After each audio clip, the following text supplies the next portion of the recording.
For only 2 years, there was this pop-up haunted house attraction that would open in October. It was unofficially called Haunted Hill House because there was some sign that looked like it was bought from Party City or something that was propped in front by the parking lot, and it said Haunted Hill House. The parking lot wasn't actually a parking lot at all, just grass that was designated as a parking area. This was the year they closed down, and this was the year my friends and I went. I went with Matt, Michael, and Eddie. We went on a Thursday night because we were in college and all of us had Fridays off, so it was definitely quieter than it would have been on a weekend. There was surprisingly no line for the ticket stand, and when we followed the directions to the entrance, there was only a really short line there. I'd say like 4 people ahead of me. What we didn't realize though, is that they were only letting one person in at a time. We had no idea that was part of this haunted house. If anything, this would make it scarier. We shoved Michael in front to go first. I was second to last before Eddie. Every couple of minutes they would tell the next person to go in. When Matt went in ahead of me, I actually started to get nervous. I hadn't done a haunted house since I was a little kid and I was with my family. Then it was my turn to go in, as this woman dressed in some bloodied costume opened the door and told me to enter. I stepped through the door, and as it shut behind me, I was in this dark building, lit up mainly by small flashing lights. As I walked through, I was faced with a bunch of gruesome props of mutilated dead corpses and other pretty horrific things. Once in a while, actors dressed in horrific costumes would jump from around corners or through little holes in the walls. And just about every single time they got me because I'd jump. I was in some dark hallway separating 2 rooms when I felt something brush up on me from behind. I let out a short scream as I turned, and in the darkness I could see a tall figure in front of me. I laughed after seeing it, then something I wasn't expecting happened next. The actor started pushing me down this dark hallway. I could hardly see anything. I was going along with it thinking this was part of the attraction. I don't remember how long exactly I was allowing this actor to push me in the darkness, but eventually he stopped and I heard a door close and things went silent. I didn't know what was happening. I still thought this was part of the act, and I was definitely scared because it was pitch black. Then I felt hands grabbing me, but in a very weird way, not in a way that a haunted house actor should. I was being full-on grabbed, and so I pushed the person off and said, "Get the fuck off me, dude." I stood there in silence now. I said, "You're going too far, man. You can't touch people like that," thinking this was still just part of the haunted house act. I waited there, expecting the actor to progress me to the next part of the attraction or just do something, but nothing was happening. Enough time passed now that I knew this wasn't right, and so I took out my phone, even though they told us not to take our phones out at any time during the attraction. I turned on the flashlight and found myself in a storage room with props and janitorial equipment. But I'd be lying if I said that was the first thing I noticed. The first thing that caught my attention was the tall man, standing 3 or 4 feet away from me. He didn't look like an actor at all. He wasn't wearing a costume. He was just wearing all black with a black face mask covering half his face. I looked for the door as I said, "What are you doing, dude?" He didn't say anything. He just started making these motions with his arms as if he was acting like he was supposed to be a character. I found the door and left the room. I used my phone flashlight to navigate back down the dark hall the direction we came. When I found the next actor, who yelled at me to turn off my flashlight, I told them I was violated and assaulted by somebody who may or may not work for the attraction, and I wanted to get out of there. I could tell the actor was probably just some teenager not much younger than me, and he didn't know what to do really. He dropped his character act and told me to just keep walking that way and that I'm almost to the end. I asked where his boss would be. He said I'd have to go back to the ticket stand as the little manager's office is attached to the ticket stand. So I continued the rest of the haunted house, speed walking, making it clear I was just trying to get out, and a few minutes later I was out. I found all 3 of my friends, who were confused how I ended up getting out last. I told them what happened, and then we all went to the ticket stand and I asked for the manager. The worker said that he wasn't there tonight, but that he'd be back tomorrow. I told the worker about what happened, and she said she would alert the team about it. I requested my money back because of it, and she gave me back my 30.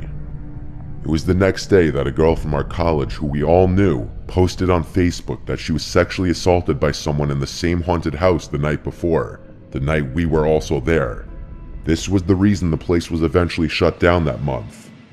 When I reached out to her on Facebook, it sounded like we had the same exact experience, only the aggressor got a lot more physical with her. She pressed charges on the owner of the attraction for, I'm assuming, negligence. The attraction staff of course swore that that man who assaulted the two of us didn't actually work there. I'm sure that's the truth, but I don't understand how they didn't have proper security measures in place to prevent something like this from happening.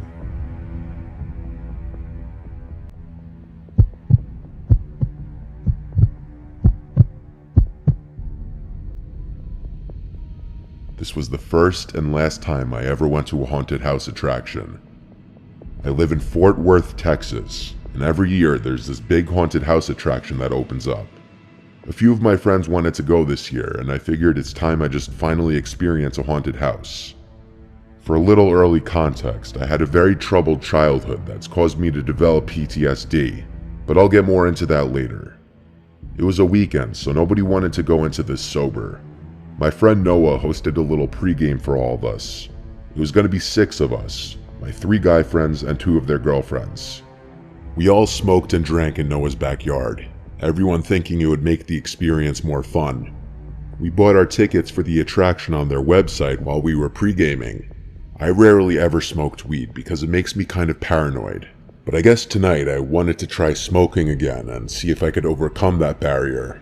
And I felt good actually. I think the mix of alcohol and weed kind of canceled out the usual negative thoughts I would have from just smoking alone. Eventually, we called an Uber to the attraction, which was like 20 minutes away from Noah's house. There was a half-hour line, the place was pretty busy. We made friendly with the people in line ahead of us. I was pretty cross-faded honestly, but I wasn't gone. Like I remember just about everything that happened.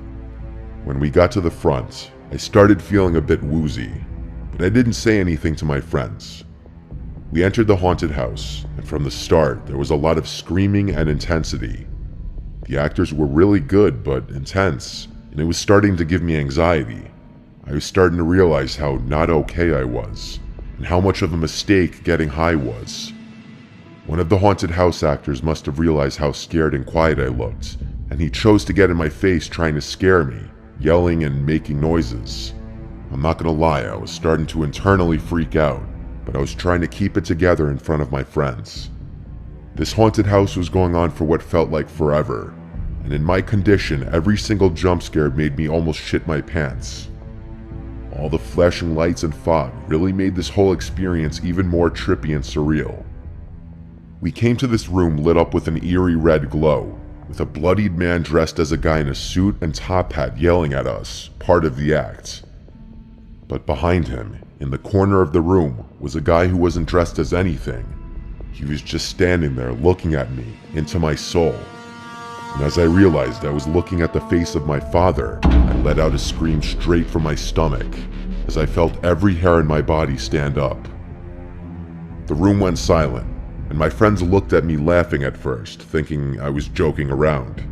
But when they saw I was serious, one of the girls grabbed me and asked what's wrong. I said it's my dad. I pointed to the corner where there was now no one standing. I remember all my friends and the actor being confused, and everyone could tell I was not messing around. My friends knew about my troubled past. "There's no one there," one of my friends said. The actor apparently asked my friends if I was okay. I was now in the middle of a full-on panic attack, yelling, "I want to leave, I want to leave." Noah left with me through a side exit, and he sat with me while our friends finished the attraction. It wasn't cheap, so I wasn't going to make them all come out with me. As we sat outside the place, Noah told me I shouldn't have smoked so much, as he tried to assure me that my dad wasn't in there.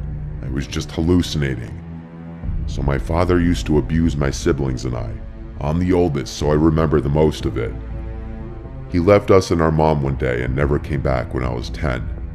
My close friends know about this to a certain extent, so I didn't have to explain to Noah. When our friends were done, they met us at a Wendy's nearby where I was just trying to eat to help calm me down. I was embarrassed, but my friends didn't judge, thankfully. Not to my face, at least. I went home earlier than everyone else. I didn't want to spoil their nights. When I got home, I knocked out right away, I guess because of how drunk and high I was. That night I was having a nightmare about the scene at the haunted house, and my father, standing in the corner of the room, he was saying, "Wake up, Charlie." And I did wake up. I woke up in my dark room in the middle of the night to see my father, towering over my bed, looking down at me with his eyes open super wide. It was literally this towering 9-foot-tall version of my father, bending down with his body contorting in an impossible way. When I saw it, it took me a few seconds for me to digest what I was looking at and scream straight from my stomach again. My mom came rushing in and turned on the lights, and the apparition was gone. My heart was racing and my blood ran cold. I cried to my mom that I saw Dad. It was one of the most scarring nights of my adult life. I don't touch weed or any substances anymore besides light alcohol, and I'm never going to a haunted house attraction again after that.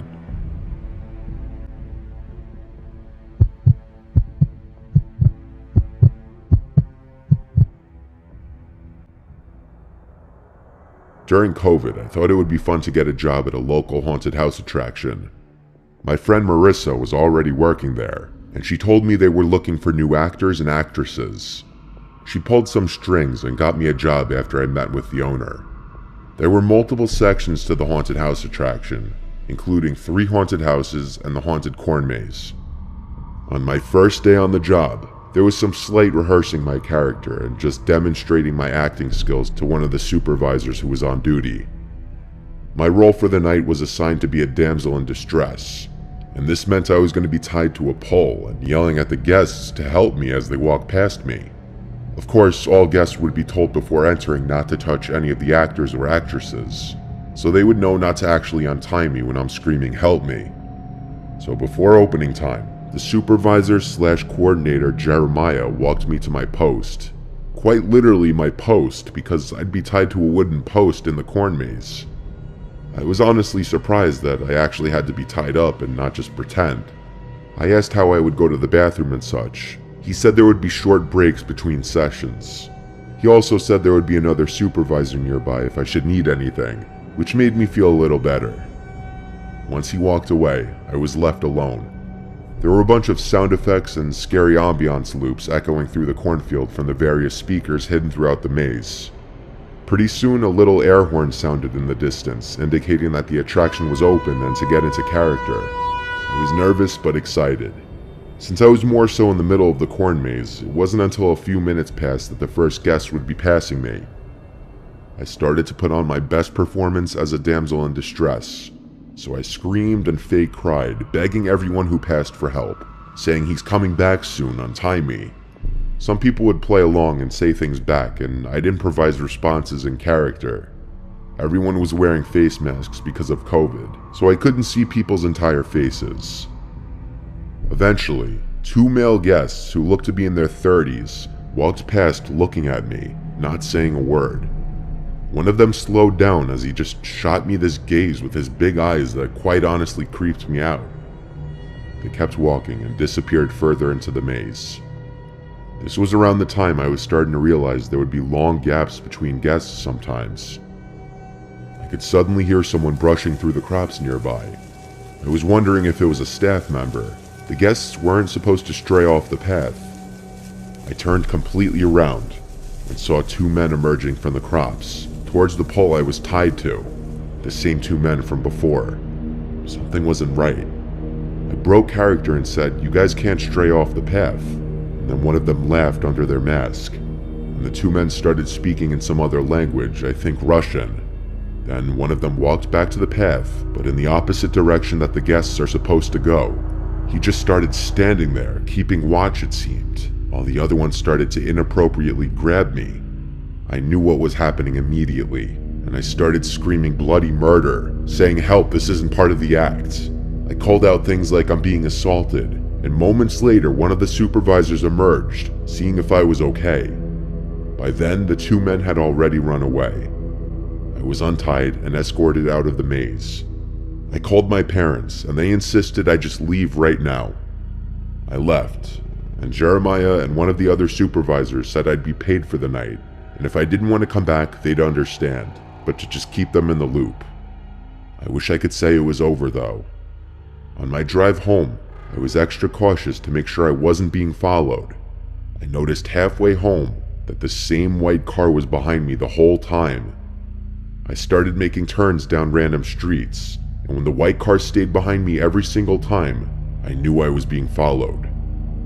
I knew I had to find the nearest police precinct, so I typed in police station on Google Maps and I started driving to it. They followed me the whole way until I pulled into the parking lot of the precinct. Then they kept driving. I never saw the car again. I sat in my car for 10 minutes before finally turning it back on and driving home, confirming every few seconds that I wasn't being followed. I didn't return to work at that haunted house attraction again.